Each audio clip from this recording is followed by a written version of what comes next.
Hello, everybody. My name is Clemens. I work for Microsoft. I'm the architect for the messaging team. We own Service Bus, Event Hubs, Event Grids, Relay, and I'm also going to cover some of the areas, standards areas that we have around IoT.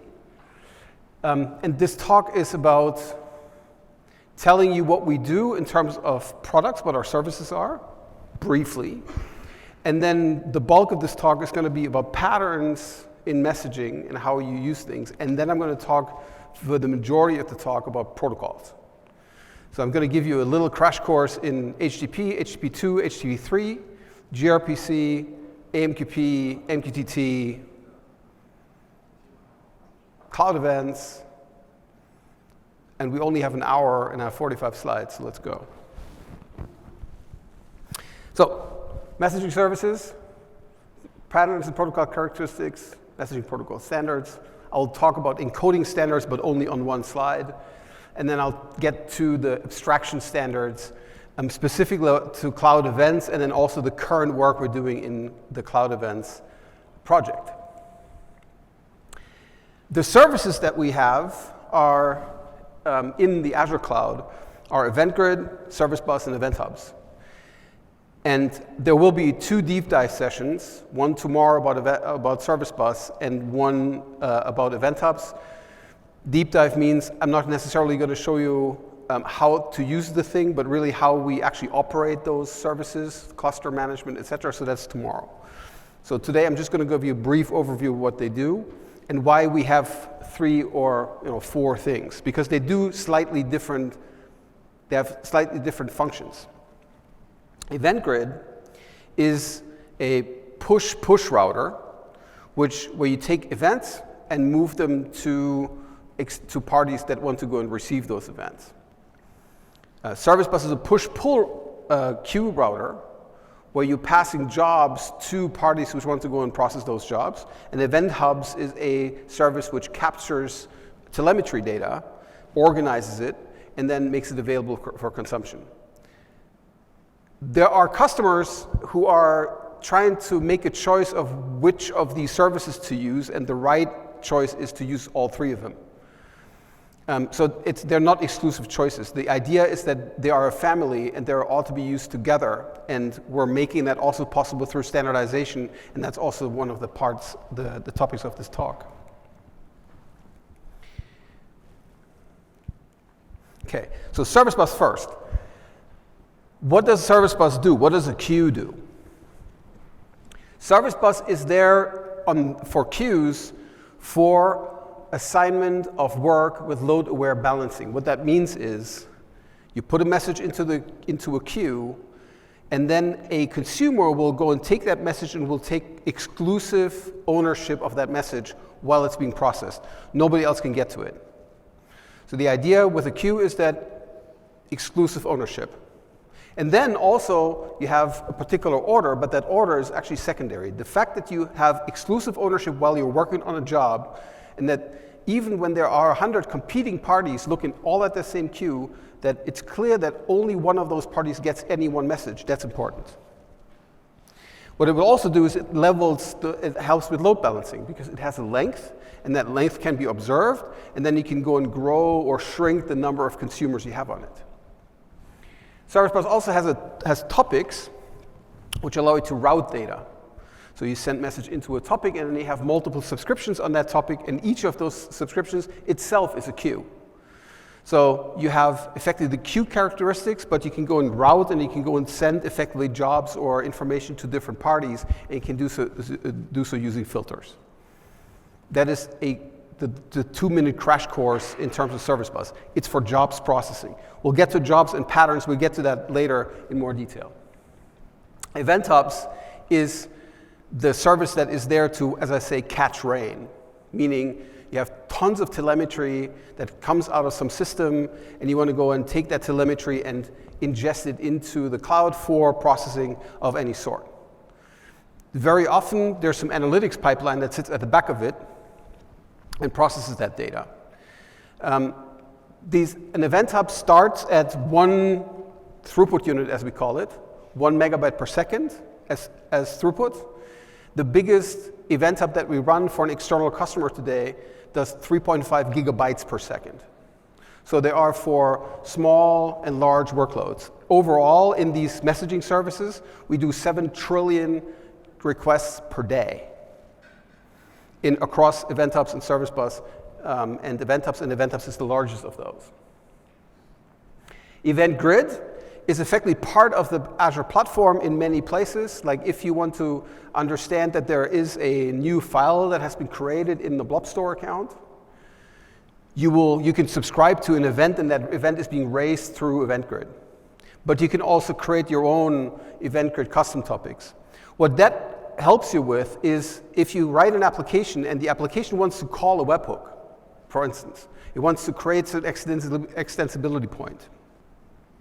In that case, when that party that you're calling has a problem and gives you a "I'm too busy," or gives you a random 500 error, what is your application then going to do? Is it going to pause? Is it going to wait? Is it going to what is that? And what is that application going to do? How does that save that state? How does it do the retry without losing its own thread? And that's what Event Grid is for. Event Grid kind of insulates your application that wants to raise events from applications that are subscribing to those events, and then also manages the delivery of them, and will retry until the event can be delivered. So it's really for push delivery mostly, but it can also be composed with the other two services. So you can go and send an event into Event Grid, but then you can route it into a queue, or you can route it into an event hub, into an event hub stream. So those are the 3 services that I'm going to talk about today. Relay, we're going to neglect for the day. So that's the family of services that we build. I said 7 trillion requests per day, rising. We're in all data centers of Azure, available 60 data centers overall. And what we're doing is we are also doing a lot of work in the standardization area, and also around patterns and practices, and working with industry partners. So that's what I'm going to talk about now. To get to the standard section, I need to drag you through some theory, unfortunately, or fortunately. So the first thing I'm going to do is I'm going to talk about message and what a message is, because we separate out 2 different kinds of messages. There's a job or command, and there's an event. A job is something that you give someone else some work to do, and then you expect them to do that. A purchase order, a delivery order, anything that's an order, anything that is effectively initiating a step of a workflow, these are jobs. And the characteristic of a job is that you have, first of all, an expectation that something needs to happen. You typically are having a conversation about the progress of the workflow between multiple parties, and they are part of a contract. And typically, the work that you're assigning another party to do, you want to have happen exactly once, or at least once. But there's one party that should go and do that job. That is different from an event. An event is something that has happened already, and now you're telling someone else about this. They may also take action based on this, but you have no expectation that happens. And then there's 2 kinds of events, facts, and there's event streams where you have observations that are being made over time, and you then kind of analyze them. Or there are just discrete events, as we call them, where you are reporting out a state change in a system, right? I just sent an invoice. I just created a new lead in a CRM system or ERP system, and I just want to go and report that out so that someone else can go and take action on that fact. So one is I have an expectation. The other one is I'm just telling you a fact. That difference has a dramatic architectural impact. Even though if you look at those messages, they look the same, right? They have some metadata, they have some content, but this differentiation is really important because it has direct architectural impact. Jobs and commands, 1 message, 1 receiver, 1 event, 0 to many receivers. And so also infrastructure and the way how you build applications is different. The way how we build standards, how we can create common conventions is different because events are simpler. So it's simpler to reach consensus around an event because it's one way and doesn't have a conversation to it.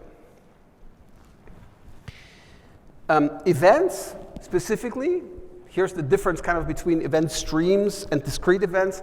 If you have a smoke detector, and the smoke detector signals that there is fire, smoke, then you can immediately take an action and you can ring the alarm and then also call the fire brigades. That's a 0 or 1, we don't take any chances event, immediately actionable. That same sensor may also observe the temperature in that room, and the temperature in this room will be fluctuating.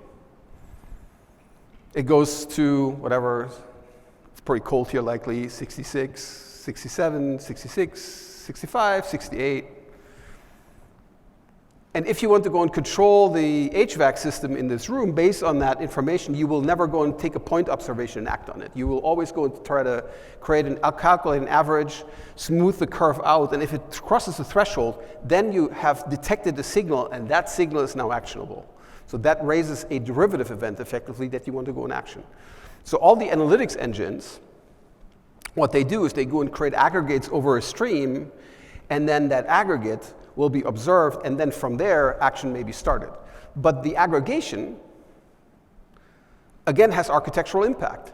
The architectural impact is that you need to have a bucket of state, that you need to go and accumulate that information in, which means now you need to go and pull the data towards that bucket of state. You can't deliver it in a push way to any arbitrary machine. It needs to be one place.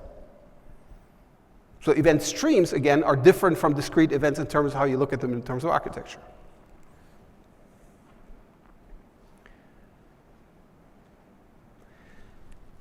There are also various different patterns in how systems talk to each other.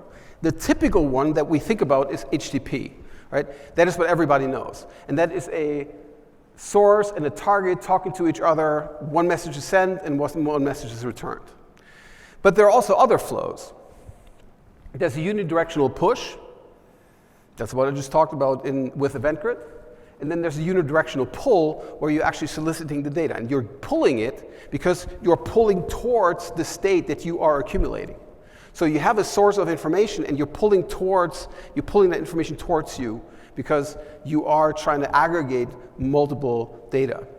And then we have all of these on the right side, we have all of these same patterns with intermediaries, and they actually signal the services that we have. The patterns are the same if you have an app and they talk to each other. You can have that.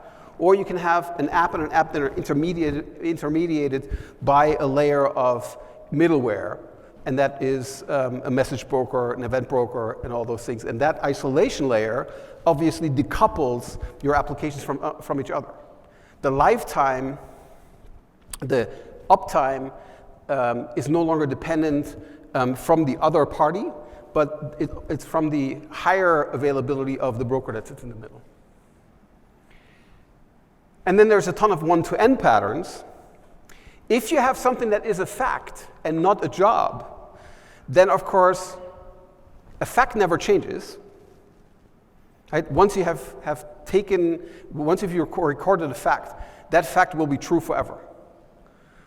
It can also be distributed in an arbitrary number of ways. You can make any number of copies. You can go and create consolidated aggregations of it. That fact will never change. So very often we see these patterns where you have events that are being distributed to multiple parties. That's broadcast to any party which is part of the system, or multiple parties where there's a condition for when an event gets routed to somewhere. Or we have the job and command model, which looks the same, but there it's the anycast model where you send it to a source and their intermediary will go and basically partition the data to one or multiple of these parties.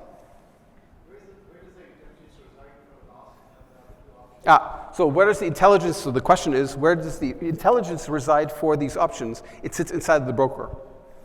So the broker here, the assumption here is that this is the pub/sub model, right? Publish, subscribe. You have a publisher, you have n subscriber, each of them is interested in a message, and they record their interest with the PubSub broker. And both Service Bus and Event Grid are examples of such PubSub brokers. And they will then typically also have a filtering engine inside of it that will help with it. If you're taking an event stream engine, Kafka, Event Hubs, and some others, they don't have that filtering because they're not PubSub, right? Sometimes some vendors will tell you that they're PubSub, but they're not because they don't have a filtering subscription engine inside of them. They have partitions. We'll get there still.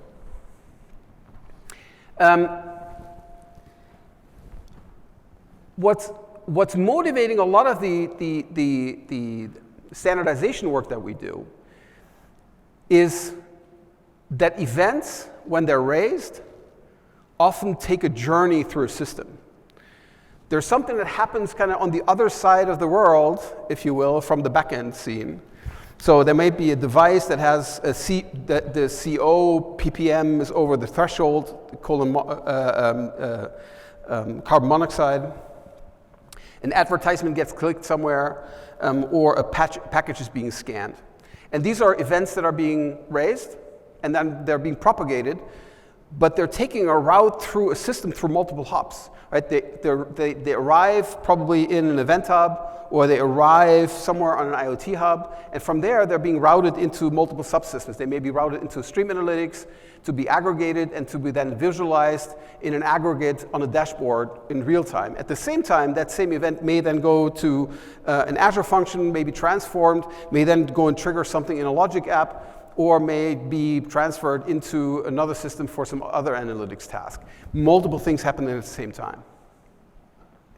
That only works if all the systems that you're putting together speak the same language, have the same understanding of what an event is and what that event looks like. Right? Because otherwise, the middleware can't help you. The middleware needs to have an understanding of how to route that information, and so for that it needs to have common attributes that it can go and act on. And that's what that standardization is for, because ultimately this is an idealized picture where all of our stuff is, like this is Azure, right? But in reality, in many systems, you will use some of our things, you will use some of AWS, you will use some of Google, you will use some of any arbitrary middleware vendor, and you will go and use a mix of systems, often without you having any say over the choice of those systems, because you may also be interfacing with partners, and they also want to have those events. So harmonization, making sure that everybody agrees about at least what an event is essential to make those more sophisticated systems work. And there's a lot of cost incurred by not having those things harmonized. That's why integration is so hard. And what we're trying to do with standards is to make it not so hard. A few other things before we get into the protocols, where we're close. There's a notion of a symmetric protocol, a protocol that can carry the same messages this way and that way. HTTP, for instance, is not symmetric. HTTP has a notion of a request going from a client to a server, and then the server responding. That's not symmetric. The server cannot turn around and make a request on the client over the HTTP protocol. It's not in the protocol. Right? The AMQP protocol, which we're going to learn about, is fully symmetric. The client can send data, and the server can send data, and the mechanics between the two are exactly the same. That allows then for a single connection to allow for sending and receiving at the same time, and also allows for transactionality around those activities. Multiplexing is then logically the next step. Multiplexing is something that is important and is also supported by HTTP 3 and 2, and also by MQP. And that is, if you're creating a connection, that connection is overlaid with, for instance, TLS. It needs to traverse proxies. There's lots of setup work that's required for a connection. A connection can be a very precious, very expensive thing to set up. It can take quite a while in networking terms, right? 150 milliseconds to go and get a connection set up. And of course, we want to go and leverage that connection as good as we can, because TLS termination is expensive. right? All the processing, the handling of those connections is expensive. We have systems these days that sit inside of containers and sandboxes, etc., where a connection has become a fairly fragile thing, and you don't want to go and have to rebuild connections all the time. So multiplexing is something that's useful, and doing that handshake once and then just using that established link makes things faster. That's why HTTP2 and HTTP3 went that way, right? Do the handshake once and then just use it for multiple logical request connections, these sessions at the same time. Okay. All the protocols that we're going to go and cover ultimately format a raw data stream. So when we have this connection on the network, what do we get? We have a TCP, we'll assume it's a TCP socket or a quick socket, but let's stick with TCP. And what does that give us? It gives us a byte stream. And to make sense out of this, to make sense of the byte stream, we need to chop it up into messages. And how do we chop it up into messages? We need to have some framing model. We need to know what the frame starts, and we need to know where the frame ends. If you have an HTTP request, you need to know where the HTTP request starts and where the body of that HTTP request ends. That needs to be somehow formatted on the wire, on that byte stream. Because after that request has been sent, the next request follows, and then how do we do this? So that's the framing part. Then there is encoding, and encoding is about how the payload that you're sending with your messages, or even the content of the message, the metadata, how that's being encoded on the wire. How does an int look like? How does a string look like? How does a float look like? How do all those data types look like? All of that is done by encodings, and of course you know a bunch of them, right? You know JSON, you know XML, and then there's special encodings like, for instance, AMQP. That protocol carries its own type system and encoding with it, which is super compact. So there's protobuf, which is used with GRPC. So all of the function of all those formats is really to go and take structured data in some way and turn it into a byte array. Right? Also JSON. JSON also turns structured data into a byte array. The byte array is UTF-8, encoded text, but ultimately for transporting, it only matters that it renders into a byte array. And then when you use that encoding, what's also important is that you have a particular layout of that data. You can go and create a layout of data that is, if you're using JSON, highly repetitive, where you have every field is being sent effectively with its own label in front of it, if you will, right? Every record is an object. Or you can go and make a layout that's just like CSV, where you are transferring an object that is only headers, and then you are effectively transferring every row as an array of data. You can be creative about JSON even and make it super compact depending on what your data layout is. So data layout is also essential to make things compact. I'll get to questions later.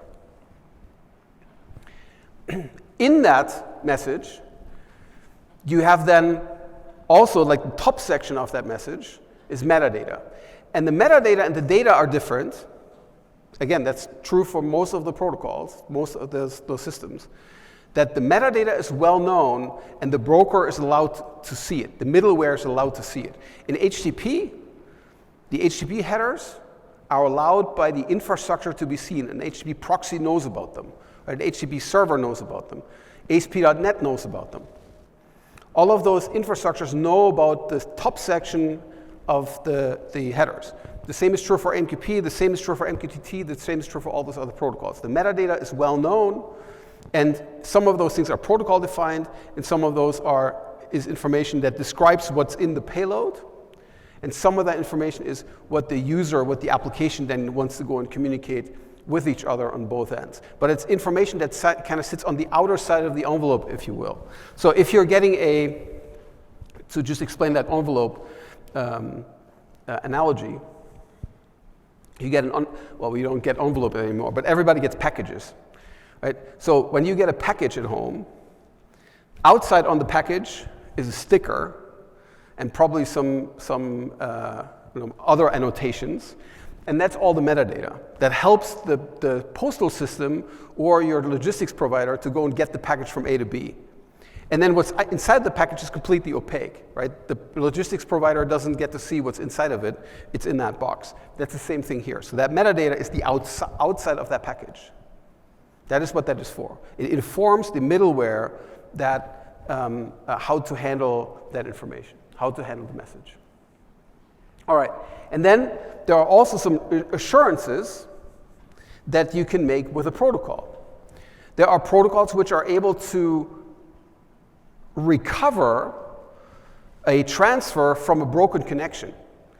And there are protocols where when the connection ends, the transfer ends. That is okay if there is no pending work associated with that message, with that connection. So if you are getting a message and you're doing a job and doing that job takes 10 minutes, that might happen. And now you lose the connection, just the TCP socket breaks, and that message is now being made available again to someone else, you're doing the work twice. While this work is already ongoing and it doesn't know that the socket broke. So a protocol which is super reliable should be able to go and recover that connection and restore that exact state. Right? HTTP can't do that. We'll learn about that. Okay, so that was the introductory course on basic messaging patterns, application patterns, and some requirements that we have for protocols, basically. Now on the protocols. At Microsoft, we engage in standardization efforts based on some principles. When we can, we do open door development, meaning everybody can participate and everybody can see the results right away. We do this, for instance, in the CNCF. So, and I'm hoping that I have enough time, I'll also show you a little bit of that at the end. We develop in public, we share with the public, and the work product is royalty-free, which means if you want to use CloudEvents, you can use CloudEvents for whatever you like. Nobody needs to go and pay anything. In some cases, for instance, in OASIS and in OPC UA, when there are tricky legal situations or this is the way how an industry has chosen to do the work, we will also engage and develop in private, meaning there is a committee, the committee is working kind of in private and then shares with the public. But generally, we insist that the work product is also free and freely available, and that's something that's a principle that you stand by. And OASIS does that, and also the OPC Foundation, for instance, does that too. Because we believe that standards are only useful if everybody can get to them. So we are very skeptical about this ISO model of, you have to go and pay $5,000 to access this document. Because that's not really providing a standard that will then kind of be popular and help you. Why should you care about standardization? First, it increases the interoperability between parts of your applications. Inside of your organization, when you think about raising events, so introduce an event-driven architecture, introduce effectively information about state changes that go on your application and build extensibility on top of it. If you want to do this, then you need to have a common convention about what an event is. What does an event look like? So you can go and send it around. And snapping to the standard that we have developed together with industry partners is just saving you the work of thinking about what that would mean. And it gives you the benefit of actually being able to use tools that readily support that standard. So then the second benefit is using a standard API, for instance GMS, makes it easier for you to go and switch between products. And then using standard protocols, as you'll see, allows you also to tap into ecosystems of client software that you can use freely because someone else has built them for you, and you don't need to go and do that yourself. So if you can, use a standard protocol. Don't go and don't build a wire protocol yourself, just because you're now supporting yourself only, right? And you don't participate in that community. What is a protocol? It defines rules, it defines conventions for flow of information, and then it makes sure that everybody adheres to it. But then kind of at the lowest levels, it also does things like organizing bits on radio waves and picking the radio waves and dealing with the encoding of that data on radio waves, right? Protocols are at the bottom, at the link layer. They are about bits on wire or bits in radio, and then there's layering that sits on top of it. So what we're talking about here today is the top layer, application protocols. MQTT, GRPC, HTTP, AMQP, CoAP. I'm not going to talk about CoAP today. Quick TLS are kind of already at the lower level, and then we're simply assuming that the rest exists, right? The green layer is how our bits are physically getting from A to B, and that's great that TCP has abstracted this so we don't have to go and worry about this at all. But that layer exists. Okay, so first protocol, HTTP 1.1. HTTP is obvious, right? Everybody knows what it is. How does it work? There's a TCP connection that is then overlaid with TLS. And then you send a request from a client to a server, and that request is expressed in text form. So there's an ASCII 7-bit text. That is the format for the headers, right? It cannot do ANSI, it cannot do the UTF-8. Even people do cheat and put it there, but formally it can't. And the nice thing about HTTP is that it is so simple that you can literally go and open a TCP connection with a telnet client to port 80, and you can go and start typing text into the telnet client, and then you can send a valid HTTP request if you're fast and if you're skilled, and then you can go and get a response back. Because it's just text. That's what made that so popular. It's very simple. And it has a common interface. It has these posts and puts and gets that form a common interface, and so that made it so easy, popular, semantics built in, great. Fantastic. But it's constrained to request and response. That's the only thing it can do. And because it's text, it's also fairly verbose, and because it is overlaid directly on a TCP socket, it can't multiplex. So you send a request, and then you have to wait for that response to come. Once that response is there, then you can send the next request. There's also a thing called pipelining, where you can go and do that, send multiple requests in a row. But support for that is kind of sketchy still, which is strange. But that's kind of how this works. Very simple. WebSockets is a stream tunneling protocol. And I'm putting stream WebSockets here because it's a trick. WebSocket starts with the client and the server speaking HTTP. And so you create a TCP connection, you put TLS on it, and then you do a GET request. And with the GET request, you say, I want to go and upgrade to a WebSocket, and you have this special convention connection upgrade. And then if the server says, oh, I can do WebSockets, it will send this HTTP 1.1 response, hey, we're switching protocols. As soon as that response gets to the client, all the HTTP protocol falls away, and what you're left with is effectively a clean stream between those two parties. To make that clean stream usable for web clients, though, they have then overlaid that with a framing protocol. We know what a framing protocol is already. So there's a very simple framing protocol which basically says, here's a block of data, and here's where that block of data ends. That's what the WebSocket protocol defines. Just a framing protocol. The rest is either text or binary, and it can go and flow in both directions. So as soon as you have WebSockets, it's a bidirectional symmetric pipe. And then you can go and take any other protocol that requires effectively a TCP socket and can layer it on top of WebSockets. And that's how MQTT and AMQP and RDP and all the other protocols can go and layer on top of WebSockets, because what's left then is effectively a clean stream.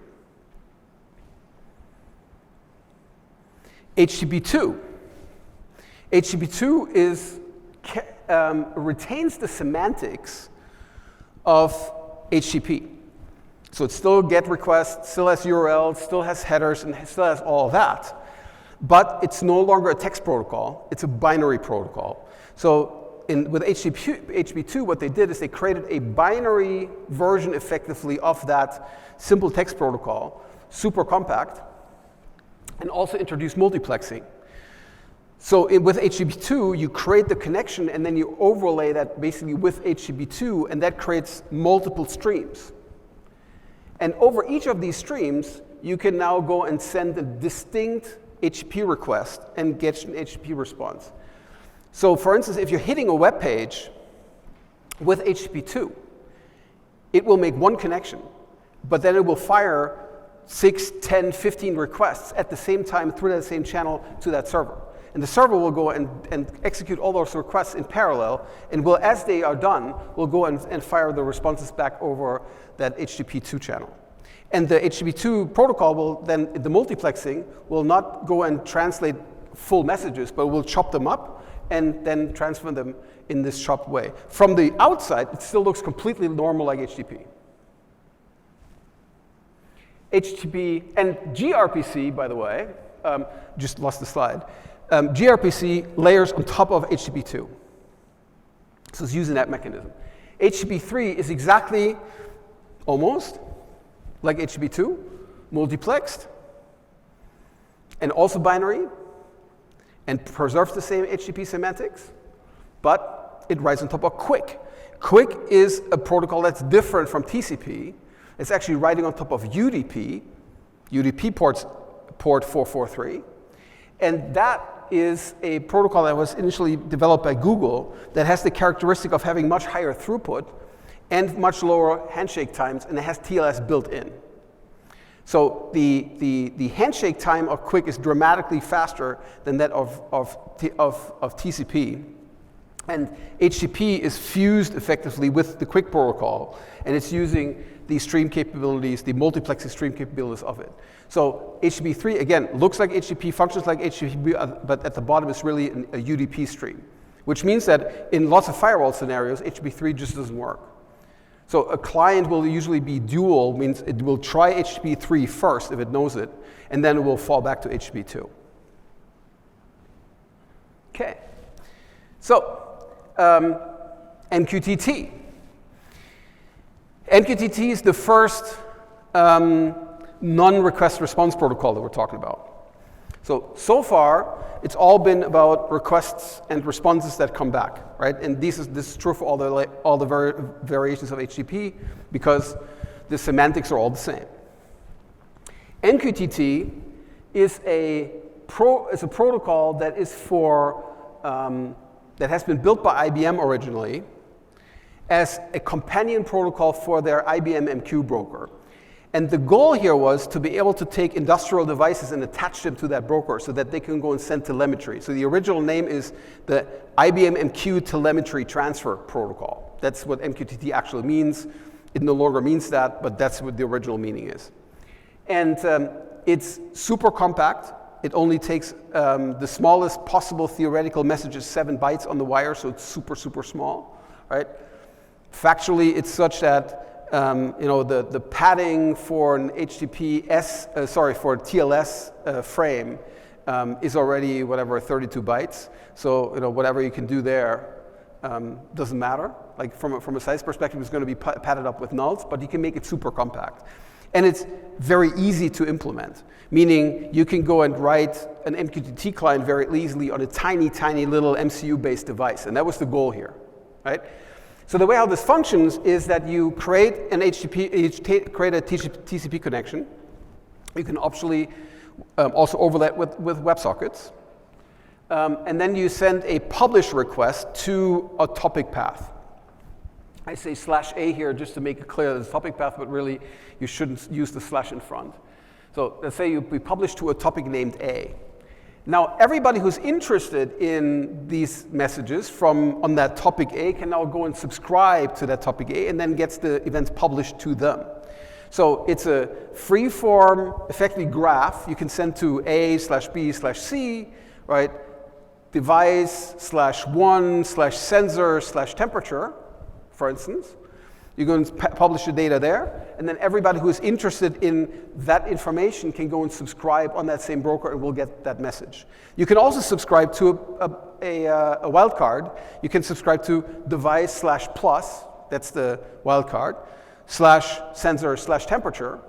And with that, you get effectively all the messages for all the devices in a single stream consolidated. So it's a protocol that kind of pops up built in, and it's really optimized for small devices. It's really optimized for minimal footprint on the wire. It's not quite as capable as the bigger protocols, I would say, but it's good. It doesn't do multiplexing, again, but it shouldn't, because we want to keep things simple for that protocol. The subscribe gesture here is similar to, or is effectively a combination of subscribe and receive, which means you are saying, I want to go and subscribe those messages, and as soon as messages show up, they will be delivered to you, so you don't have to have a separate receive gesture. There's also no notion of flow control, which means you can't push back in HTTP, in MQTT 3.1.1. In MQTT 5, there's a way to go and limit the number of messages that you're getting. So that's a protocol for a very different use case, right? This is for eventing, mostly, but telemetry is events. It's about giving you information and then spreading that information to interested subscribers. That's the primary use case for MQTT. And because it's made for small devices, you will probably not have done much with MQTT unless you are doing IoT work, because that's where it's really, in the Internet of Things, that's where it's super popular. Outside of the IoT world, it's almost invisible. AMQP is a message transfer protocol. It's called the Advanced Message Queuing Protocol, has been defined by OASIS. The origin of AMQP is at Wall Street, where in the late 90s, there were a few vendors which were dominating the messaging market with enormous high licensing fees, and there was no, and customers were locked into those products. Like, they could not switch because there was no commonality in terms of protocols, of APIs, none of that. So the Wall Street firms, JP Morgan, Chase, for instance, said, we got to go and change this. We want to define the protocol ourselves, and then we want to tell the vendors to go and implement it. So it started as a customer-driven initiative, which makes AMQP so special. AMQP is a symmetric protocol that is for message transfers, and it's the primary protocol in our world for Azure Service Bus and also for Azure Event Hubs. But it's also implemented by Apache ActiveMQ, by RabbitMQ, by numerous brokers, by SAP, Software AG. Numerous brokers implement the AMQP protocol for themselves, either as the primary protocol or through adapters, but where you can go and use that. The way how this functions is, again, it's a multiplexing protocol. You create a connection, and then you can go and create links on top of that connection, and a link can be sending or can be receiving. And then the way how the throttling works, or how receive works, is you book credit to the other side, meaning you're telling the other side, so you're for instance, a receiver, you're a queue receiver, you're telling the other side, here's 5 units of credit. And then the receiver, the sender, effectively, on the other side can now give you 5 messages. And then it has to stop. So there's always a flow control model here, which is kind of this credit-based model. You can go and send, you say, I'm ready to receive 100 messages, you book 100 units of credit. You can also revoke credit. So it's not a single receive operation, but you can go and define how much flow you're willing to take. And you can also book, 500,000 units of credit and just get a continuous stream. It allows you to do all those things. It's an incredibly a powerful protocol. I have a series up on YouTube that I made that is a 1.5-hour course on all the details of it that you can find on YouTube. If you search for my last name in AMQP, it will show up. And so that's the primary protocol that we use. There is some confusion in the market. AMQP 0.9 was an early draft of the AMQP protocol, which still had a bunch of details about what an exchange and a queue and all those things is, and we factored that completely out. This is the AMQP standard is free of any of these things.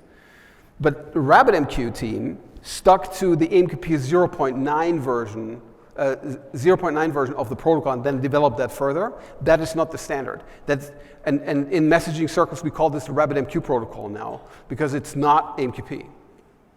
So you will, in RabbitMQ circles, people will talk about AMQP, but they will mean the RabbitMQ protocol, and then everybody else will talk about AMQP, and AMQP 1.0, which is then what it's called, right?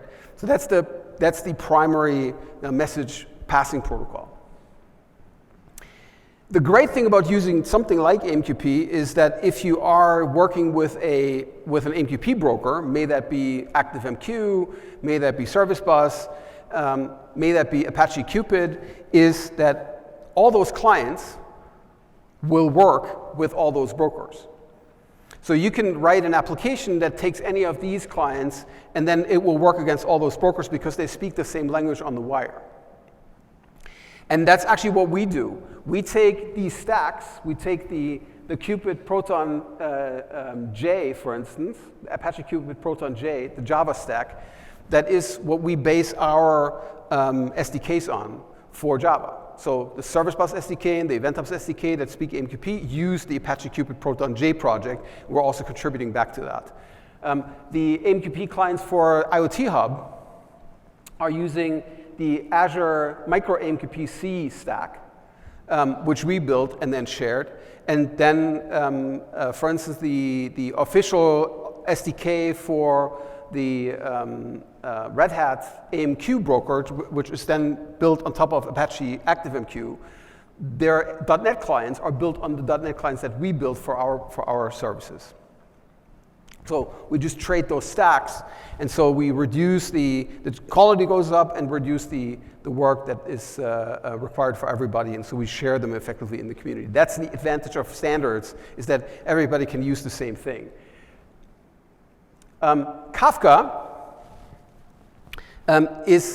also has its own protocol, and that protocol is not a standard. It's just the RPC protocol, custom RPC protocol that has been built specifically for that broker.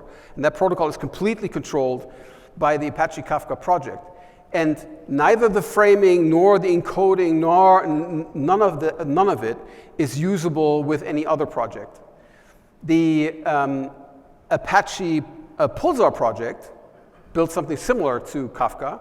They are betting on GRPC, so they're already using a standard protocol that you can go and have other clients for, and you can have a declared API for, etc., instead of having rolled their own, but the Apache Kafka project has rolled their own. Because Apache Kafka is so popular, we have chosen to also implement that API, the wire interface, effectively on Event Hubs, and now you can go and use that entire ecosystem of Apache Kafka clients also against Event Hubs. So that's not a standard story, but that's effectively meeting the market where it is, but then leveraging the fact that there's an ecosystem around it and adopting it. So we're not necessarily with standards, it doesn't need to be a standards organization, but of course that makes us super dependent on the whims of the Apache Kafka project, so we're clearly preferring a standard that is more stable, that a broader set of the industry has control over, and not just a single project. And I should also say that the Apache Kafka project is dominated by a single company. So for the last section, we'll talk about unifying abstractions. So these were all protocols, various use cases, various scenarios for protocols, and these are the protocols that I think are enough for application scenarios, right? They cover the RPC case, they cover the messaging, the heavier messaging case, that's AMQP, they cover the lighter messaging case, that is MQTT, and they cover REST APIs, HTTP, they cover all those cases, and those are the protocols we're mostly all dealing with. And if I can, and that's also part of standardization, I would try to avoid for there to be more, right? So I'm not a big fan of proliferation of proprietary protocols. But since there are many protocols, we somehow need to still get some harmonization across them to make sure that if we send a message from the left side to the right side and that is using multiple protocols, that things look the same. So that's what these unifying abstractions are for. First, a unifying abstraction is Java JMS, something that only exists right now in the Java space, but it's the most popular abstraction API, even more popular, more successful than JDBC, that is in the Java space. Because literally, if you are conformant with JMS2 as a broker, and Service Bus is completely conformant with JMS2, supports all the features, then you make it possible for someone who has written an application, existing applications against JMS, to switch. And so since we have released the JMS2 support last year, we have had a ton of customers who are currently building applications against IBM MQ, TIBCO EMS, Red Hat AMQ, and all those things with Java, and who are switching to Service Bus. We have some customers who are actually replacing on-premises brokers for on-premises systems with Service Bus in the cloud, because it's cheaper, because it's more reliable, and it supports all the features that they need, because we're implementing that same interface with all the semantics, unifying abstraction in that way through an API, but only for Java. So we're now looking at, what can we do for .NET, what can we do for Python, what can we do for Node, what is the unifying abstraction there, and we're trying to find a way to kind of start a conversation in the industry of what is next after JMS for a polyglot world. And of course, JMS only talks to queues and topics. It doesn't talk streams. It doesn't have a concept of this. So it's a small solution, but it's a super successful solution for enterprise applications. Then there's an initiative called the OPC UA, and that is something in industrial manufacturing, is a standard that allows for information to be harvested and control to be executed on a broad multitude of industrial devices via buses and local protocols, and also TCP on the side. So the client can go and control industrial machinery similar to UPnP or USB in consumer electronics, right? It's a plug-and-play model effectively for industrial machinery, which is a space that has been dominated by proprietary standards for 40 years. So that's making good progress. One aspect of that is that we have a PubSub specification, a PubSub extension, and what that does is it collects telemetry information from those machines, turns those into messages, and now it makes them available effectively to routes, to eventing routes, so that you can go and get that information out and route it into IT systems. So that's some standardization effort that we did, where we said, how do we get that information from the plant floor into the cloud? And that's what that PubSub spec does. Right? It helps, again, onboarding that information into IT systems ultimately. And then there's also a specification around how we can go and federate, which means how does the operating system gives it to the plant integrator system, to the manufacturer system, and then ultimately to the component manufacturer system who wants to have telemetry out of one of those devices, which is put into a machine, which is put into a production line, etc. How does that harmonization work? That requires standardization. Okay, and then lastly, we have an effort that's called CloudEvents. And CloudEvents is something that we've done, we started 4 years ago. We shipped the first specification in late 2019. And it's getting slowly but surely adopted throughout the industry. Google has investments in CloudEvents. Knative project is using it. In Azure, we have the Azure PubSub service, the Web PubSub service, and Signal service. We have the Event Grid. It's also usable with Event Hubs and Service Bus, and it's a common format for events, as simple as it is. And the way how this works is, so the motivation for this is effectively a repeat slide from some other slides that I've shown, right? It's like, how do I get data from A to B with varying protocols? And so what CloudEvents does is it doesn't invent a new protocol. It's not a new thing. It's a format. And that format is then projected onto these protocols that I already told you about, right? There's nothing new. We don't invent anything new on the wire. We just create uniformity. We go and say, you can go to put a telemetry event into a pipe on a IoT field gateway, and without loss of information, you can get that event up to a data lake through numerous other protocols without there being transformation losses about what that event is.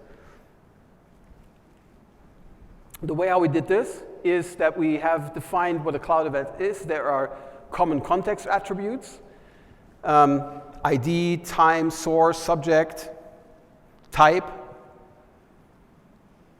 the data content type, and then data.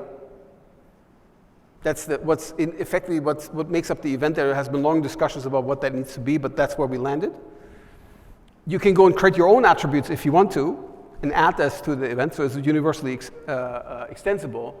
And then we have a way to map those events, that information set, if you will, to AMQP, Avro, JSON, meanwhile also protobuf and XML. And then you can go and bind this to wire protocols, AMQP, HTTP, NATS, Kafka, MQTT. And the principle is that you can go and take a cloud event and stick that, encode it and stick it into a protocol client, and then you can pull it out on the other side and decode it again, and you still get that exact same data structure, while making that event and its metadata available to the middleware. So the idea is not to go and just say, hey, this is just a JSON thing, but we want to enable an AMQP broker to go and look at the metadata and go and do routing, right? Think of the patterns that I told you at the start, right? How do I do this anycast fan out into other parties? How do I do filter distribution, all this? I need to show the infrastructure, the metadata. And how that metadata mapping is happening is also something that we do in Cloud Events here. So what kind of event is it? When was it sent? What context was it sent out of? What is the unique identifier? And what is the shape of the carried event data? That's what we define in Cloud Events. Super simple, and with a bunch of infrastructure already that's in the project that helps you. And that's a Cloud Event here in JSON encoding. It's a super simple, easy spec to pick up, and that's the way how you can go and harmonize things already and then leverage infrastructure, either ours or other people's infrastructure, to go and use it. It's very simple. This is what an event looks like, and the event should not look different anywhere. Very obvious utility. There's also a binary mode where we go and can take that event and just map it straight onto an HTTP request. So you see this is just an annotation of a normal HTTP request, and the payload of the event is then the payload of the HTTP request. We have this defined for all the other protocols as well. And this is the structured mode where we take that event and just map it straight into the payload. So we have both modes depending on what your preferences are. One is effectively an augmented normal request of the protocol, and the other one is where we put that event into the payload. So ultimately, what we're doing is we're building these standards, we're contributing to those standards, we're building on those standards because we believe the interoperability matters. And those are all reflected already in the services that we build because we believe that harmonization, standardization, and choice is important. And that is what we had.